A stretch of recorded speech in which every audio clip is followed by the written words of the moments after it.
시대를 초월하는 성경 말씀, 시초성말, 하나님과의 동행. 3. 가르쳐 지키게 하라. 예수님의 공생의 사역은 하나님의 나라를 가르치시고 전파하시고 그 하나님의 나라의 예시로 병자들을 고치신 사역이 한 축이었고, 다른 축은 바로 제자들을 부르시고 가르치시고 훈련시키신 사역이셨습니다. 이후 예수님은 부활하시고 승천하실 때 하늘과 땅의 모든 권세를 내게 주셨으니 그러므로 너희는 가서 모든 족속을 제자로 삼아 아버지와 아들과 성령의 이름으로 세례를 베풀고 내가 너에게 분부한 모든 것을 가르쳐 지키게 하라. 볼지어다 내가 세상 끝날까지 너희와 항상 함께 있으리라 하시니라고 명령하셨습니다. 모든 민족을 제자로 삼때 예수님이 분부한 모든 것을 가르쳐 지키게 하라고 하신 것입니다. 그러므로 예수 그리스도로 말미암아 거듭나 예수님의 제자가 된 하나님의 자녀들은 예수 그리스도의 제자로서 또 다른 예수 그리스도의 제자를 찾아야 합니다. 가르치라.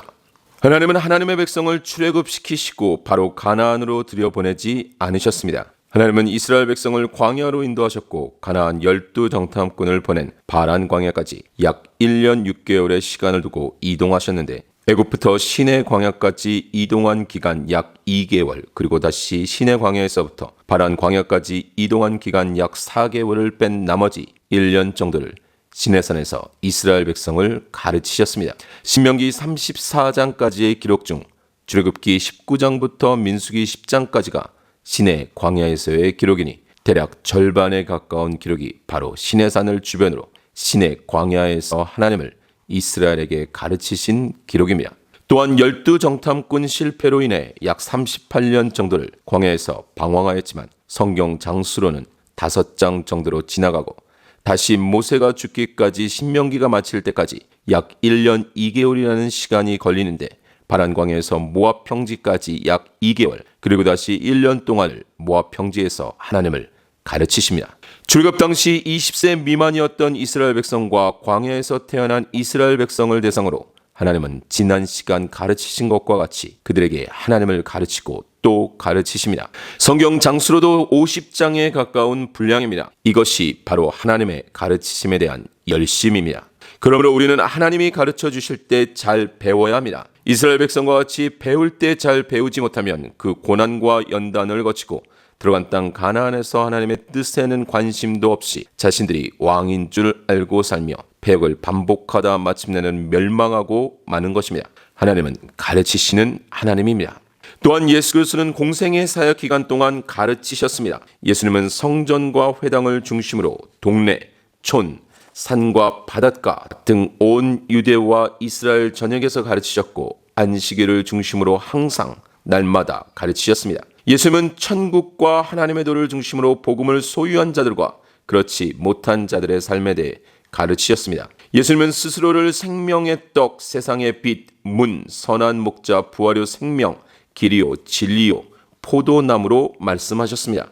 또한 예수님은 자주 비유로 가르치셨는데 특히 하나님의 나라에 속하지 않은 자들에게는 비유로 가르치셨습니다. 그 이유는 그들이 보아도 보지 못하며 들어도 듣지 못하며 깨닫지 못함이니라고 하셨습니다. 예수님도 쉬지 않고 끊임없이 제자들을 중심으로 하나님의 백성에게 하나님을 가르치고 또 가르치셨습니다. 그러므로 우리는 가르쳐야 합니다. 아니, 가르쳐야만 합니다. 그리고 가르치기 위해서는 잘 배워야 합니다.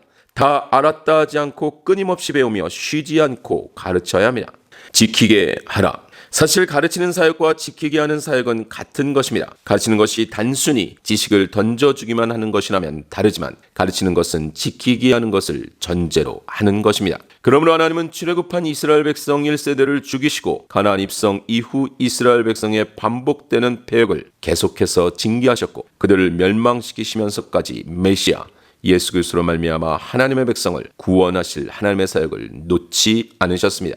이것이 바로 가르침을 시작하여 마침내 하나님의 백성의 삶을 지키게 하시는 하나님의 열심인 것입니다. 이는 한 아기가 우리에게 낳고 한 아들을 우리에게 주신 바 되었는데 그의 어깨에는 정사를 메었고 그의 이름은 기묘자라 모사라 전능하신 하나님이라 영존하시는 아버지라 평강의 왕이라 할 것임이라. 그 정사와 평강의 더함이 무궁하며 또 다윗의 왕자와 그의 나라에 군림하여 그 나라를 굳게 세우고 지금 이후로 영원히 정의와 공의로 그것을 보존하실 것이라.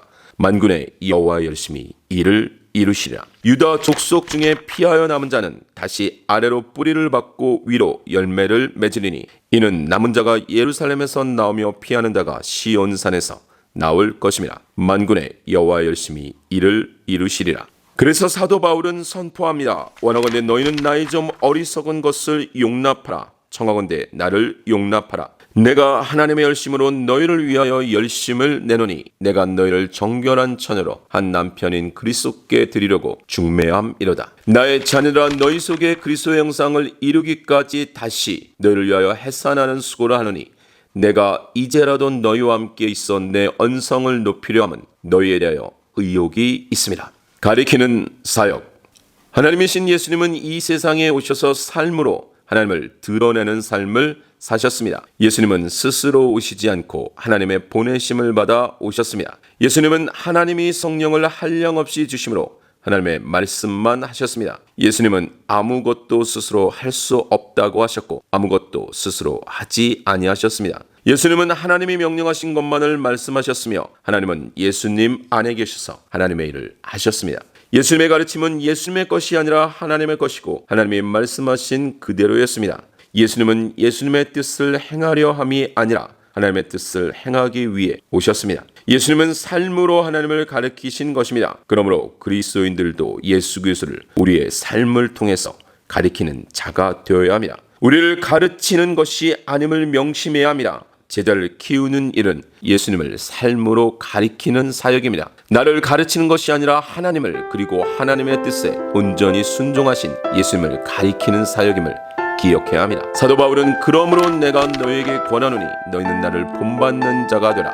내가 그리스도를 본받는 자가 된 것 같이 너희는 나를 본받는 자가 되라고 하였습니다. 사도 바울이 나를 본받으라고 말한 것은 내가 본받고 있는 그리스도를 본받으라는 것입니다. 우리도 예수 그리스도를 증거하는 자들이 되어야 합니다.